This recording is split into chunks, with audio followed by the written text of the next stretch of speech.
Bonjour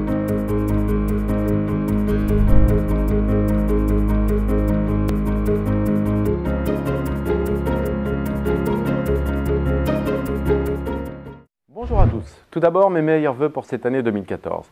Nous allons faire un rapide focus sur les événements qui se sont passés en 2013 en immobilier d'entreprise et les perspectives en 2014.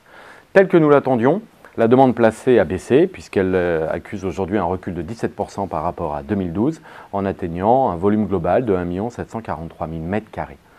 La morosité économique, l'attentisme des entreprises sont les éléments essentiels qui peuvent expliquer ce recul.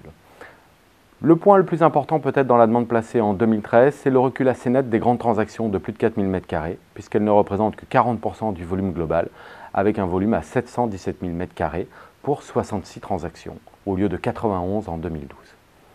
Élément important au sein de ces grandes transactions, elles privilégient à hauteur de 73% les immeubles neufs et restructurés pour des soucis d'efficience, de rentabilité, mais aussi d'image. En termes d'offres, on assiste aussi à une remontée de l'offre. Conséquence très nette d'un recul de la demande placée, mais aussi de la mise en chantier ces derniers mois d'immeubles et d'opérations de volume assez important. On atteint aujourd'hui un taux de vacances à 8,2% pour un volume global de 4 367 000 m². Globalement, sur l'ensemble du marché Île-de-France, on peut dire que l'ensemble des secteurs ont eu un recul sur le volume de leur demande placée, hormis la première couronne sud-ouest qui était un des seuls éléments positifs de cette année 2013. Concernant le loyer, on assiste à un recul du loyer prime sur le quartier central des affaires qui s'établit en 2013 à 753 €. L'une quand même des explications essentielles vient de l'absence d'offres prime sur ce marché sur l'année 2013, élément qui devrait être corrigé en 2014 avec l'arrivée d'immeubles prime sur ce marché. Le loyer moyen n'a pas évolué, il accuse aujourd'hui un loyer à 358 € moyen pour l'Île-de-France versus 356 € l'an dernier. Ce propos est tout à fait à nuancer, lié notamment à l'accroissement des mesures d'accompagnement, notamment sur le deuxième semestre de l'année 2013, où on a senti que le rapport de force entre les utilisateurs et les propriétaires est très nettement à l'avantage des utilisateurs.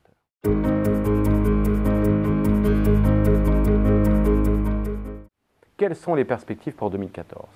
Très clairement, aujourd'hui, les indicateurs économiques sont légèrement plus positifs, mais on ne peut pas parler d'un grand enthousiasme et d'une grande reprise économique. Les sociétés vont donc rester prudentes, vont hésiter à prendre des décisions de déménagement qui, comme on le sait tous, impliquent des coûts, même si ce sont des économies à moyen terme. Elles risquent donc de privilégier des renégociations. Autre élément important aussi, une offre de qualité assez disparate sur le marché qui va certainement amener un peu plus de mobilité auprès des utilisateurs. Nous pensons donc que le volume de la demande placée sur 2014 restera inférieur à la moyenne des 10 dernières années qui s'établissait à 2 200 000 m².